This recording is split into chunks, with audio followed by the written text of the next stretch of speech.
مین جو کویسچن یہ ہے کہ آپ حضرت ابو بکر، حضرت عمر، حضرت عثمان وغیرہ کو کافی زیادہ مناظر میں نے آپ کے دیکھے بھی ہیں. وہ خلافت والا تو 100% ایک قسم کی کنفرم چیز ہے کہ حضرت علی رضی اللہ تعالیٰ عنہ کا ہی حق تھا. لیکن ابھی میری ان سے بھی بات ہو رہی تھی کہ اگر حضرت عمر، ابو بکر اور یہ سارے نہیں ہونے چاہیے تھے خلیفہ، حضرت علی رضی اللہ تعالیٰ عنہ کو ہونا ہی چاہیے تھا، تو اس ٹائم بھی حضرت علی رضی اللہ تعالیٰ عنہ نے جنگ نہیں کی. ابھی مجھے یہ تھوڑی سی کنفیوژن تھی کہ حضرت امام حسین کا ایک قسم کی لڑائی ہوئی تھی، لیکن وہ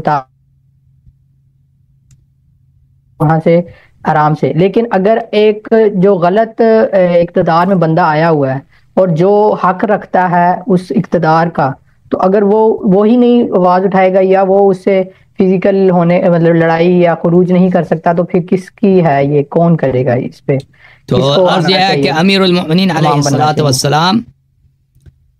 کو رسول اللہ صلی اللہ علیہ وسلم نے بتایا تھا کہ میرے بعد آپ کی امامت پر، خلافت پر لوگ غصب کریں گے، قبضہ کریں گے، اور اگر آپ کو انصار ملتے ہیں، آپ کو اگر سپورٹر ملتے ہیں، تو آپ جہاد کیجئے اور ان کا خون بہا دیجئے اور اپنے حقوں سے لے لیں. لیکن اگر لوگ آپ کے ساتھ نہیں دیتے، کافی تعداد میں انصار نہیں ملتے، تو آپ پہ حرام ہے کہ آپ جہاد کریں. ٹھیک ہے نا؟ تو امیر المؤمنین علیہ السلام کو رسول اللہ صلی اللہ علیہ وسلم کے وفات کے بعد ان کو انصار نہیں ملے سوائے 4 آدمی کے، باقی سب لوگوں نے ان کے ساتھ دینے سے انکار کر دیا. تو اس لیے انہوں نے ان سے جہاد نہیں کیا. اس لیے جہاد نہیں کیا ابو بکر عمر سے کہ ان کی خلافت ان کو چلے منظور ہے، قبضہ کر لیا تو ٹھیک ہے. اس لیے کیا کہ رسول صلی اللہ علیہ وسلم نے منع فرمایا تھا کہ آپ جہاد نہ کریں اگر آپ کو انصار نہیں ملتے. امام حسین علیہ الصلوۃ والسلام، اور ایک دوسری بات یہ کہ ابو بکر عمر عثمان وہ اس بات کے درپے نہیں تھے کہ امام علی علیہ السلام کو قتل کریں، کہ ہمارے اپوزیشن ہے ان کو قتل کیا جائے، کیونکہ ان کو پتہ تھا کہ لوگ ان کے ساتھ نہیں دیا ہے تو یہ کبھی ہمارے خلاف جہاد نہیں کریں گے. تو ایک طرح سے ان کا جو فکر تھا، اور ان کو کوئی پریشانی نہیں تھی کہ امیر المومنین علی علیہ السلام اس بات کے درپے ہوں کہ کوئی لشکر بنا دیں، کوئی لوگوں کو ورغلائیں تاکہ ابو بکر عمر عثمان کے خلاف وہ جہاد کریں. اس لیے وہ ان کو قتل کرنے کے درپے تھے ہی نہیں. جب معاویہ کی حکومت آئی تو معاویہ بھی، وہ اگرچہ اس کو حکومت ملی امام علی علیہ السلام کی شہادت کے بعد، لیکن وہ اس بات کا درپے نہیں تھا کہ وہ امام حسن یا امام حسین علیہ السلام کو جنگ کر کے ان کو قتل کر دیں. لیکن جب یزید کی حکومت آئی تو یزید کی یہ سوچ تھی، اس کے اگر میرے آپ اس موضوع پر پڑھے اسپیچز کہیں کہ یزید، امام حسین علیہ السلام نے یزید کے خلاف تلوار نہیں اٹھایا، یزید نے امام حسین علیہ السلام کے لیے جینا حرام کر دیا، ان کو بہرحال قتل کرنا چاہتا تھا. امام حسین علیہ السلام جب مدینے سے مکے کے لیے نکل آئے تھے تو میں نے ان کے بہت سارے کلمات دکھا دیے کہ وہ یہی نکلے کہ میں مکہ اس لیے جا رہا ہوں کہ مدینے میں مجھے قتل کیا جائے گا اپنی جان بچانے کے لیے، اور اگر مکے میں مجھے امن ملے تو میں وہ آخر زندگی تک وہاں رہوں گا، میں آخر زندگی تک مکے میں رہوں گا. تو مکے میں ان کو وہاں پہ امن نہیں ملی، یزید نے وہاں پہ فوج بھیجا کہ حج کی ہی اسی سنہ 61 ہجری کے حج میں، بلکہ سنہ 60 ہجری کے حج میں ان کو حج کے موسم میں شہید کیا جائے. تو وہ مکے میں رہ نہیں سکتے تھے، اور دنیا میں ان کو جانے کے لیے کوئی جگہ نہیں تھی سوائے عراق کے لوگوں نے ان کو دعوت دی تھی. تو امام حسین علیہ یزید اس بات پہ مصر تھا کہ بنی ہاشم سے بدلہ لیا جائے. کس بات کا؟ جنگ احد کا اور جنگ بدر کا، کیونکہ بنی امیہ کے بہت سارے سردار، بنی امیہ کے لیڈرز ان 2 جنگوں میں رسول اللہ صلی اللہ علیہ وسلم کے مقابلے میں امیر المؤمنین علیہ السلام کے ہاتھوں جہنم واصل ہو چکے تھے. تو وہ اس گرج میں مبتلا تھا کہ ہمارے خاندان کو ان لوگوں نے ذلیل کیا ہے، اور پھر وہ لوگ، عثمان بھی ان کے خاندان کا بزرگ تھا بنی امیہ کا، تو وہ بھی ذمہ دار قرار دے رہے تھے امیر المؤمنین علی علیہ السلام کو کہ اس نے قتل کرایا عثمان کا. تو ہر لحاظ سے وہ بدلہ لینا چاہ رہے تھے.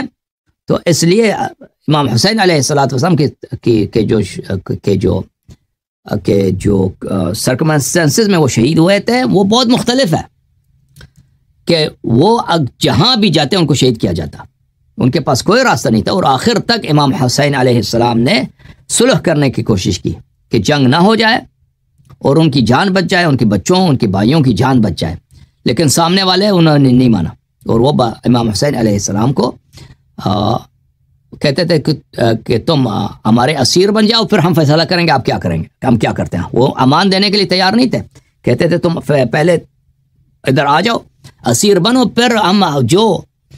جو عبید اللہ ابن زیاد آپ کے حق میں فیصلہ سنائے گا وہ وہی ہوگا۔ وہ نہیں کہتے تھے ہم آپ کو عزت سے واپس جانے دیں گے مدینہ یا کسی اور جگہ، کسی دوسرے شہر میں، کہتے تھے آپ ہتھیار رکھ دیں۔ اور انہوں نے یہی وعدہ مسلم ابن عقیل سے کیا تھا، اور مسلم ابن عقیل کو امان دے کر شہید کیا تھا۔ امام حسین علیہ السلام کو تو امان بھی دینے دے رہے تھے، کہتے تھے تم بس تلوار رکھ دو، جنگ نہ کرو، اور ہم آپ کے ساتھ جو کریں گے وہ ہماری مرضی۔ اور امام حسین علیہ السلام کو بخوبی پتہ تھا کہ اگر امام حسین علیہ السلام یہ کام کر دیں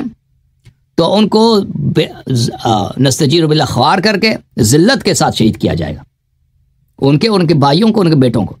تو امام حسین علیہ السلام نے عزت کا راستہ اختیار کیا اور فرمایا کہ جو تم مجھے آپشن دے رہے ہو اس میں ذلت ہے، میں ذلت قبول نہیں کروں گا۔ اور امام حسین علیہ السلام شہید ہو گئے، یعنی ان کے لیے شہادت کے سوا کوئی راستہ نہیں تھا، دو راستے تھے، یا شہادت عزت کے ساتھ یا شہادت خاری کے ساتھ اور ذلت کے ساتھ، اور انہوں نے شہادت عزت کے ساتھ قبول فرمایا۔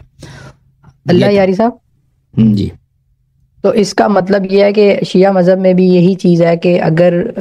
اب دیکھیں حضرت جو امام ہیں وہی سب سے زیادہ اس چیز کے حقدار ہیں کہ وہ حکومت کریں اگر لوگ ان کا ساتھ دیں۔ اگر وہ لوگ بھی یا امام جو ہیں وہ بھی اس چیز کو فزیکلی یا جہاد نہیں کرتے، جو غلط قسم کا اقتدار میں یا امام خلیفہ بنا ہوا ہے، تو پھر عام لوگوں کا بھی کوئی حق نہیں ہے کہ وہ اس کے خلاف بات کریں، اس کو غلط کہیں یا اس کے خلاف خروج کریں۔ خروج کرنا اور بات ہے، غلط ماننا یہ اور بات ہے، ان دونوں میں کوئی تلازم نہیں ہے۔ اہل بیت علیہ السلام نے کبھی نہیں بولا کہ ابو بکر عمر کی خلافت صحیح ہے۔ انہوں نے کہا کہ اگر ان کے پاس طاقت ہوتی تو جہاد کرتے، طاقت نہیں ہے تو جہاد نہیں کریں گے، ان کو ساقط نہیں کریں گے، لیکن اس کا مطلب یہ نہیں کہ وہ اچھے لوگ تھے، انہوں نے قبول کیا۔ دیکھیں ابھی آپ ہندوستان میں ہوں نا، ہندوستان میں اگر آپ رہتے ہو دہلی میں یا لکھنؤ میں، وہاں پہ بی جے پی کی حکومت ہے، آپ کے پاس طاقت تو نہیں ہے کہ آپ ان کے خلاف اسلحہ اٹھائیں، جہاد کریں گے تو طبیعت آپ کی فوراً صاف کر دیں گے ہندو حضرات یا ہندوستان کی حکومت اجازت دیں۔ آپ کبھی وہاں پہ کے علماء جو ہے نا وہ جہاد پہ کتابیں لکھتے ہیں، لیکن ان میں جرأت نہیں ہے کہ انڈیا کے خلاف جہاد کریں نا، وہ صرف نظریاتی طور پہ کہتے ہیں کہ جہاد کی اتنی ثواب ہے، لیکن وہاں پہ ہندوؤں کا ڈنڈا ہے نا، ہندو کے ڈنڈے میں بڑی برکت ہے، وہ سوچ بھی نہیں سکتے، بول بھی نہیں سکتے کہ ہم اس حکومت کو نہیں مانتے۔ لیکن اس کا اگر آپ ہندوستان میں ہوتے، ٹھیک ہے نا، آپ بی جے پی کے خلاف آپ کی مجبوری ہے، آپ اس کے خلاف اٹھ نہیں سکتے، لیکن اس کا مطلب یہ نہیں ہے کہ آپ ان کو صحیح بھی مانیں، ٹھیک ہے نا۔ آپ اپنے دوستوں میں، اپنے بچوں میں، اپنے شہر میں، اپنی مسجد میں یا اپنی کتاب میں لکھ سکتے ہیں کہ بھئی یہ حکومت غیر اسلامی، ہم اس کو کوئی شرعی حکومت نہیں مانتے، کوئی اچھی حکومت بھی نہیں مانتے، یہ ظلم کرتی ہے۔ لیکن اس کا مطلب یہ نہیں کہ پر تلوار کیوں نہیں نکالتے، یہ ان دونوں میں کوئی تلازم نہیں ہے۔ Okay, thank you sir.